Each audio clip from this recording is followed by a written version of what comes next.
Halo, bismillahirrahmanirrahim. Assalamualaikum warahmatullahi wabarakatuh. Kembali lagi dengan saya yaitu Muhammad Ilmi. Saya dari Universitas Islam Negeri Antasari Banjarmasin dari jurusan Ilmu Al-Quran dan Tafsir. NIM saya yaitu 210103020078.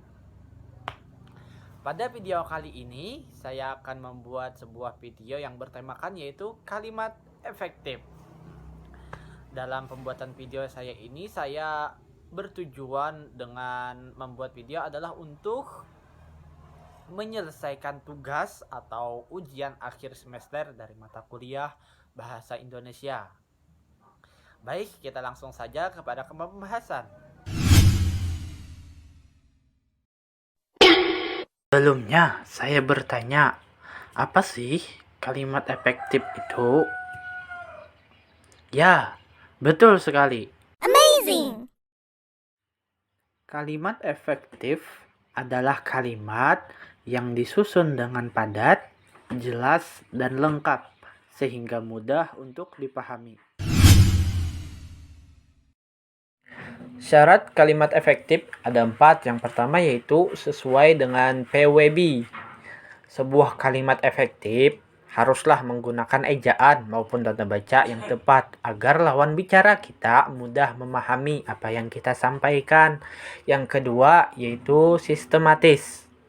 Sebuah kalimat yang paling sederhana adalah memiliki susunan subjek dan predikat, kemudian ditambahkan oleh objek dan pelengkap hingga keterangan. Sebisa mungkin, untuk mengefektifkan kalimat, buatlah kalimat yang urutannya tidak membuat pusing. Yang ketiga yaitu hemat dan tidak bertele-tele. Jangan sampai kalimat yang dibuat kita menghambur-hamburkan kata sehingga terjadi pemborosan kata. Dan jangan sampai terkesan bertele-tele supaya orang mengerti apa yang kita sampaikan atau apa yang kita ucapkan. Yang keempat adalah tidak ambigu.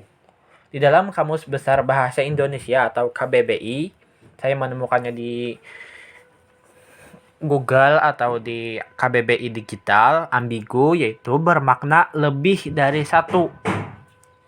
Sehingga kadang menimbulkan keraguan, kekaburan, dan ketidakjelasan. Nah, jika ingin tanda baca kita tidak ambigu itu, maka pilihlah kata, tanda baca, intonasi dengan cara yang tepat dan benar.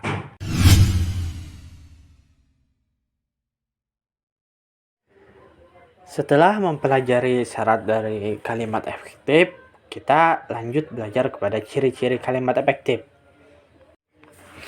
Yang pertama yaitu kesepadanan struktur. Maksudnya yaitu memperhatikan kelengkapan struktur dan penggunaannya. Ada beberapa hal mengenai kesepadanan struktur ini. Yang pertama yaitu minimal ada subjek dan predikat.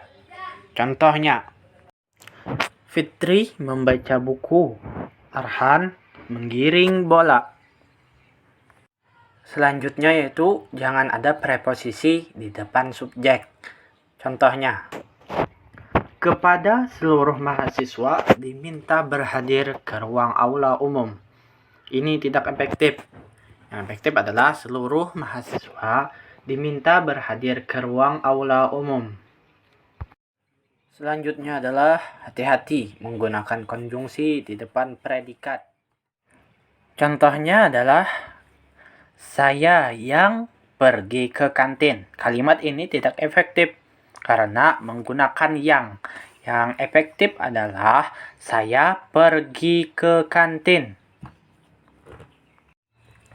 Yang selanjutnya yaitu jangan ada subjek ganda atau dua. Ali demam sehingga Ali tidak bisa masuk kelas. Mengapa tidak efektif? Karena dalam satu kalimat itu tadi terdapat dua subjek, yaitu Ali.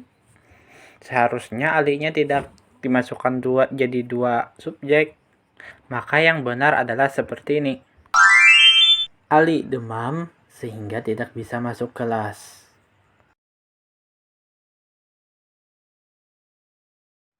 Ciri yang kedua dari kalimat efektif adalah kehematan kata. Karena syarat dari kalimat efektif ini tadi adalah ringkas dan tidak bertele-tele. Jadi, jangan sampai kita menyusun kata-kata yang bermakna itu sama.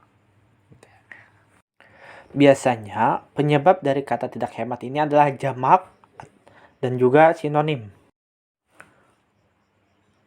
Para mahasiswa-mahasiswi melakukan pembelajaran daring.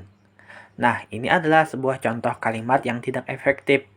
Karena para itu bermakna jamak dan mahasiswa-mahasiswa itu bermakna jamak. Jadi kalimat ini terdapat dua jamak. Untuk menggunakan kalimat efektif maka harus mengambil satu. Jadi yang benar adalah para mahasiswa melakukan pembelajaran daring. Atau bisa juga mahasiswa-mahasiswi melakukan pembelajaran daring.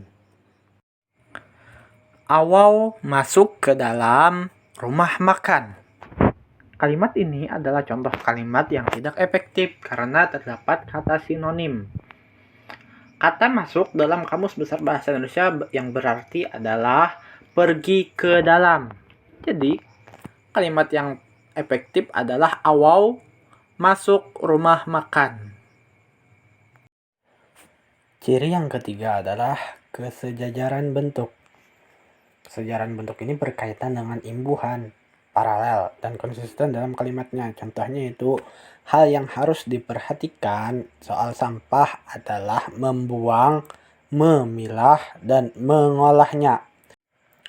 Jangan sampai kita membuat perbedaan atau tidak paralel dari sebuah kalimat. Misalnya, dari kalimat ini tadi yaitu hal yang harus diperhatikan soal sampah adalah membuang, memilah, dan pengolahannya. Ini adalah kalimat yang tidak efektif karena kata terakhirnya itu menggunakan pe, tidak menggunakan me. Kalau mau me lah semuanya.